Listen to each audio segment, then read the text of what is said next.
Hello, my dear students. This is Rinki Singh Yadav, and I'm going to take class 7th history. Today, we will take third chapter, the Turkish invaders. In this, we will study the topics like about Arabs, then Turks, Muhammad of Ghazni, and Muhammad Ghori. So now, who were Arabs? The Arabs were the first Muslim conquerors of India. So they were the first Muslim people who conquered India. So they were the first Muslims. In the beginning of century, that is the Christ era of 712, Sindh was attacked by the Arabs for the first time. Muhammad bin Qasim, an Umayyad general. So in the previous class we have already read about Umayyads. So the Sindh was attacked by Arabs for the first time, and the Muhammad bin Qasim, and he was an Umayyad general, conquered the region of Sindh and Punjab. As a result of this invasion, trade and cultural contacts were established with Central Asia. Arabs attained a religious and political unity in India by spreading Islam. So they spreaded Islam, and they have attained religious and political unity in India.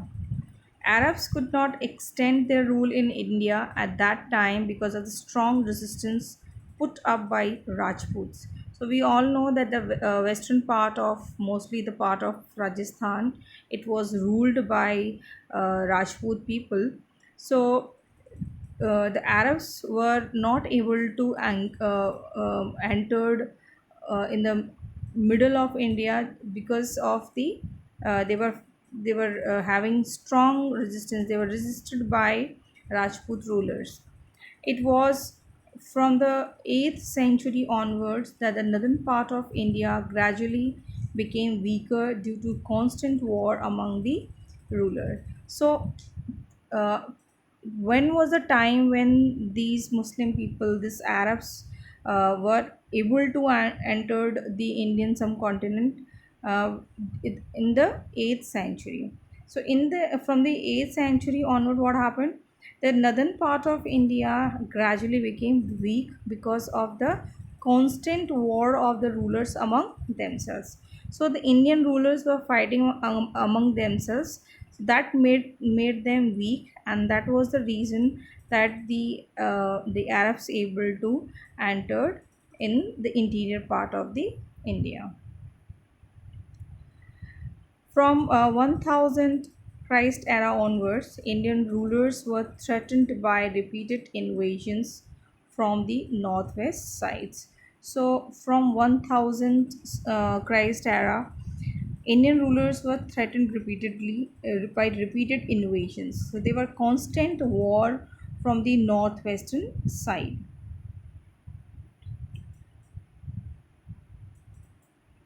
Now came the Turks. Okay, so after Arabs comes the Turks. The period from Christ era of 1000 to 1200 saw changes in Central and West Asia and in India. Okay, so if we talk about the Asian continent, if you see the Central and West Asia and India. Okay, so there was a change, certain change was there in this period. It were these development which led to the incursion of Turks into northern India toward the end of this period. So toward the end of the period of 1200, the Turks were able to invade in northern India. So who was the first?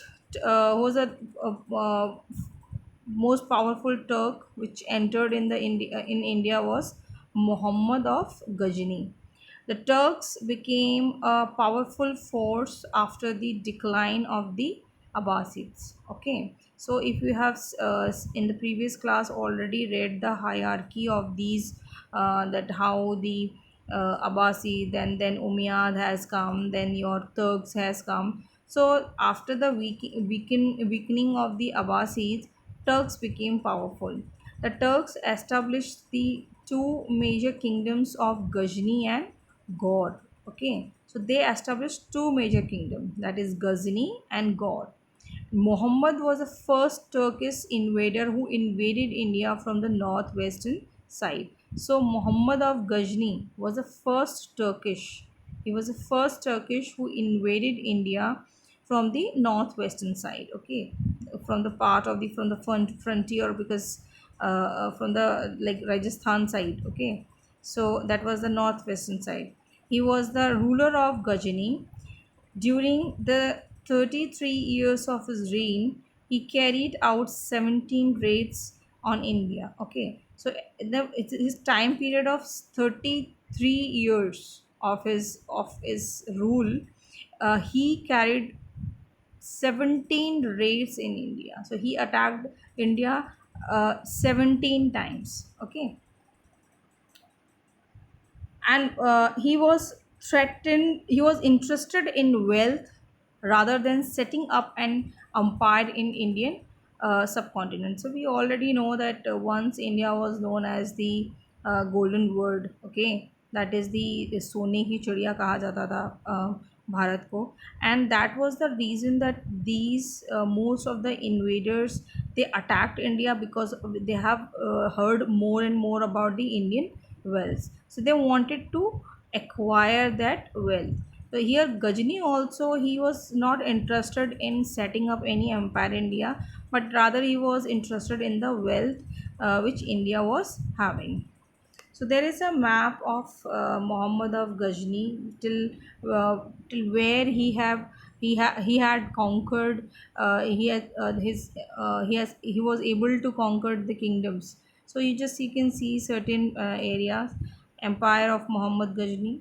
Okay, almost the this, if you are able to see this. So the green is the extent of the empire, and the orange is color is area overrun by Muhammad of Ghazni. Okay, so you are able to see the green and the orange part. Now,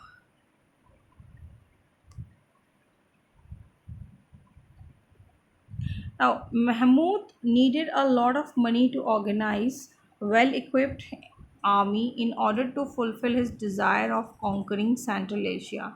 He attacked India to plunder wealth. So just our, you can see this Somnath temple as a picture of Somnath temple. Okay, there is a one box, enrich your knowledge. Though Indians know him as an invader, Muhammad of Ghazni was also a patron of art and learning. He was a builder who built many mosques and public building in Ghazni. Many scholars like Al-Biruni, Firdosi and Kutubi flourished in his kingdom and were patronized by him. Firdosi wrote the famous epic Shahnama. Mahmud used the wealth of India to make Ghazni a beautiful city with mosques and gardens, museums and colleges. A university was also founded him. So he was in India, he may be known as the invader, but he was also known for all these things, like for he was a great patron. He was very much loving art and learning, and he the wealth he has looted from he had looted from India. He used it to make his city Ghazni as a beautiful city with mosque, garden, museum and colleges. And during his time there were many scholars also flourished, like Al-Biruni, Firdoshi, Kutubi. Okay, and Firdoshi wrote the famous epic known as Shahnama. So Muhammad of Ghazni needed a lot of money to organize his well-equipped army. So he was having a very big army. So To equip his army or to maintain an army, he needed a wealth. So in order to fulfill his desire of conquering the Central Asia, okay, he attacked India to plunder wealth. So he attacked India to gain that wealth. The weak political condition of India attracted him most, as he did not face any tough resistance from the Indian side. He carried on 17 attacks on India, one after the other, from Christ era of 1001 to Christ era of 1025. So he was able to attack India because of the weak political condition in India. So because many of the rulers were, they were fighting among each other, they were fighting each other, so they became weak, and this gave an opportunity to Muhammad of Ghazni to attack India. So he was not, he didn't find any tough resistance from Indian side, and that's the reason he attacked 17 times. Muhammad defeated Jaipala, the Hindu ruler of Punjab, in 101 Christ era, and forced him to pay tribute. So he defeated Jaipala, and he was the Hindu ruler of Punjab, and he forced him to pay him tribute. Okay, Muhammad defeated a confederacy led by Anandapala in the year 108 to 109. His cavalry played a great role in the victory. He also invaded and plundered the cities and temples towns such as Multan, Albar, Mathura, Nagarkot, Thaneshwar, and Somnath. So his cavalry had played a lot of role in the victory. Okay, uh, uh, and he plundered, he invaded, and he looted all these major towns and temple towns and cities like Multan, which is I think right now in Pakistan, then Albar, Mathura, Nagarkot, Thaneshwar, and Somnath. The plunder of Somnath temple, okay, that is the Christ era of 1025, brought him immense wealth. So just find out to which god this temple is devoted to. Okay, just find out the god to whom which this famous temple is devoted. So he looted lot of wealth from Somnath temple. Mahmud never suffered a defeat. He annexed Punjab and thus opened the road for future invasion of India. Al-Baruni, a scholar spent about 10 years in India, wrote a book, Kitabul Hind. Okay, so Al-Baruni, he was one of the scholar during the time of Mahmud. So he spent almost 10 years in India and wrote a book, Kitabul Hind. Kitab book, Hind is India. This book has descriptions of India and its various facets. Facets means you can just read the meaning, situations. Okay, this book is a valuable source of information for historians. So those who study history, this is a valuable source for the historian. Ghazni prospered as Muhammad Mahmud drained the Indian countryside of its wealth. To Mahmud of Ghazni, India was simply a vast treasure strait which could be plundered to make Ghazni powerful and rich. Okay, so India, for him, for Mahmud, it was, India was simply a treasure state for him. Okay, treasure hunt के लिए आया था वो, लूटने आया था. So he can make his city Ghazni, his capital, to make powerful and rich. With the wealth plundered from India, Mahmud adorned his capital city with magnificent buildings, including museum, libraries, and mosques. This we have already read in that box. So he enriched his city by building so many buildings like museum, libraries, and mosques. His court glittered with jewels. The famous Persian poet Ferdowsi wrote his epic Shahnama which was a biography of Mahmud of Ghazni. तो Mahmud of Ghazni की biography है, उसके जीवन के ऊपर एक किताब लिखी गई थी Shahnameh which was written by Firdausi. Okay. Mahmud died in Christ era 1030. This ended his raid and plunder of India. His conquest, however, did not produce any permanent result as he failed to establish an empire in India. So, for he was merely a robber. Okay, एक लुटेरा था जो भारत आया और भारत को लूट कर ले गया. He never established any empire in India. So we do not have, but we cannot produce a permanent result of him.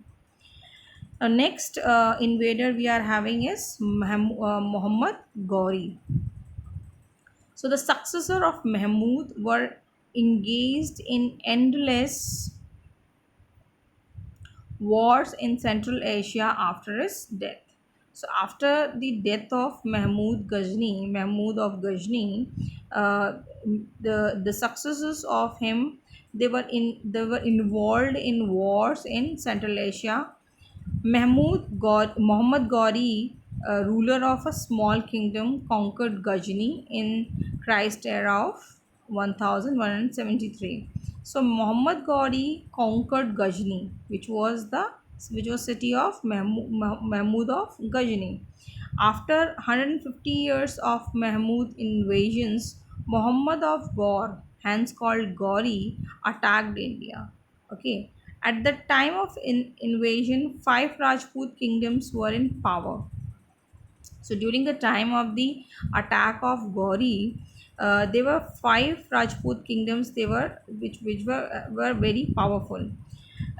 They were the Rathors of Kannauj, Solankis of Gujarat, Chandels of Bundelkhand, and Parmars of Malwa, and Chauhans of Delhi and Ajmer. Okay, so these five kingdoms were in power that point of time, which were your Rathors, Solankis, Chandels, Parmars, and Chauhans. So Muhammad first captured Multan, which is now in Pakistan. Okay, uh, he captured Multan and then moved on to Gujarat. He defeated the Solankis there. He also captured Punjab, Peshawar, and Sialkot. Now, Battle of Tehran. So one of the most important battle of medieval period is Battle of Tehran. Okay, so you must have already read what is ancient history, what is medieval history, and what is modern history. Okay, so whatever we are reading now is medieval history. So in this, the Battle of Tehran, one of the most important battle of medieval period was Battle of Tehran, and was fought between two ambitious rulers, that is Muhammad Ghori and Prithviraj Chauhan. So you must have heard about Prithviraj Chauhan. Prithviraj Chauhan, the ruler of Ajmer and Delhi, was a Rajput king. In the first battle of Tehran in Christ era of 1191, Gauri was defeated by Prithviraj. So in the first battle of Tehran, Gauri was defeated. In second battle of Tehran, Gauri also defeated Raja Jayachand of Kannauj in 1194 as his army was fully prepared. So in this second battle of Tehran, okay, he defeated Raja Jayachand of Kannauj. Raja Jayachand refused to be united with Prithviraj Chauhan even after his appeal to fight together. So here, Prithviraj Chauhan, he suggested Jayachand to to take help of Prithviraj Chauhan. But here the ruler of Kannauj, Raja Jayachand, he refused to take the help from Prithviraj Chauhan. After defeating Jayachand, Muhammad Gauri captured the Ganga Yamuna Doha. So the area which is nearby Ganga and Yamuna river, that is known as Ganga Yamuna Doha. Okay, and thus became the founder of the Turkish rule in India. Now, causes of the Turkish success. So uh, in this we have learned about two major invaders, that is Mahmud of Ghazni and Muhammad Ghori. Now, what made Turkish success in India? Okay, how they were able to enter in India.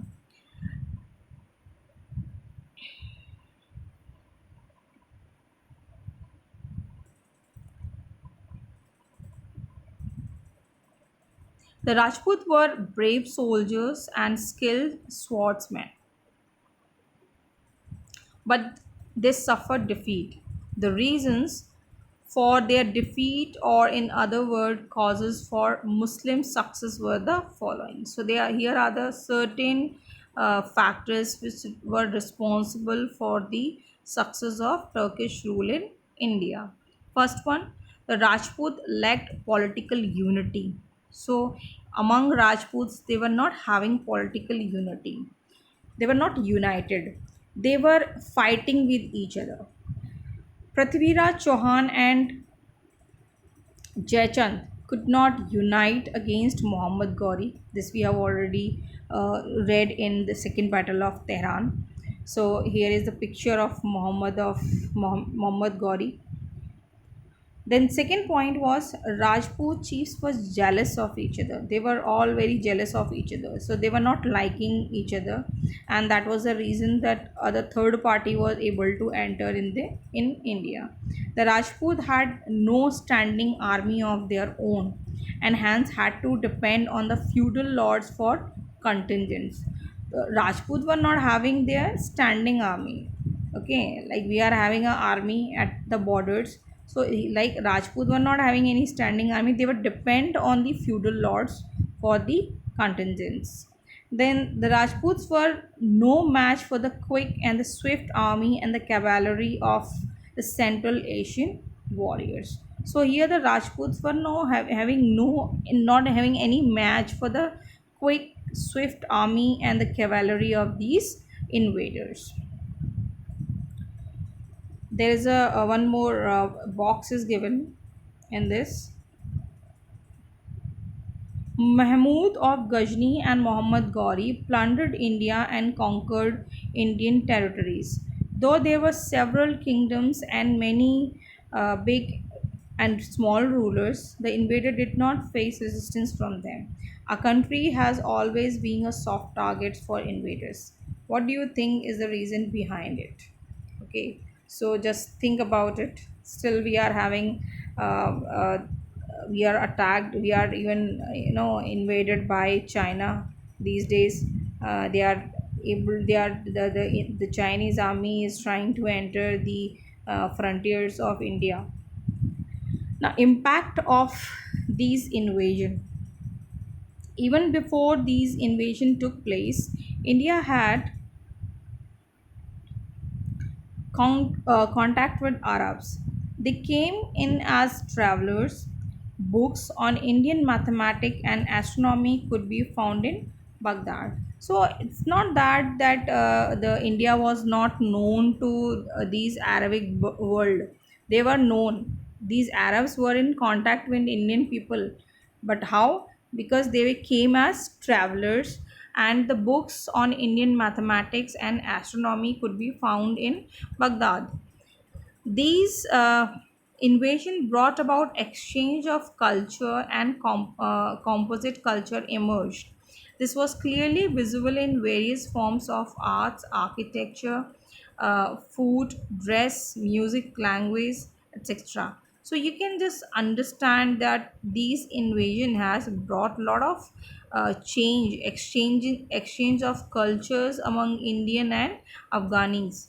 Okay, and they have formed a composite culture. Composite culture has emerged, and this is very much clearly visible in the form of art, architecture, the food, dresses, music, and language.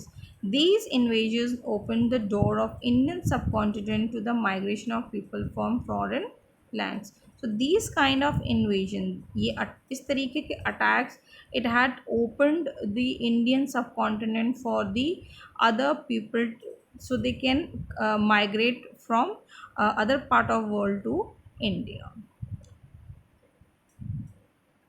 So with this, this is the end of your third chapter. Here is, there is a small timeline is given. Just go, just read in your book, go through it. Then there's a small box written for Prithvi Raj Chauhan. So the brave Rajput Prithvi Raj Chauhan. Prithvi Raj Chauhan, the great Rajput king and the pride of India, is said to have been taken to Gaur as a prisoner after Muhammad Ghori defeated him. According to a popular legend, even after he was blinded, he killed him and in an archery competition. It was so that his friend and poet Chandavardai told Gauri that Prithviraj could hit a target based only on sound. The Gauri found it unbelievable. He wanted to test his skill. Chandavardai promptly wrote a couplet to give Chauhan an idea of Gauri's location. चार बंस 24 गज अंगुल अष्ट प्रमाण ता ऊपर सुल्तान है मत चूको Chauhan. Okay, so through his poetry he gave a hint to Prithviraj Chauhan after he was blinded by Gauri. And the Sultan is seated 4 measures and 24 yards from you. Do not miss the target, Chauhan. And since the couplet could not be understood by anyone else, Prithviraj shot the arrow as soon as Gauri ordered him to do so and slit his throat. So this is the story of Prithviraj Chauhan. In the next class, next video, I'll give you all the exercises for these questions. Till then, keep learning and be safe. Thank you.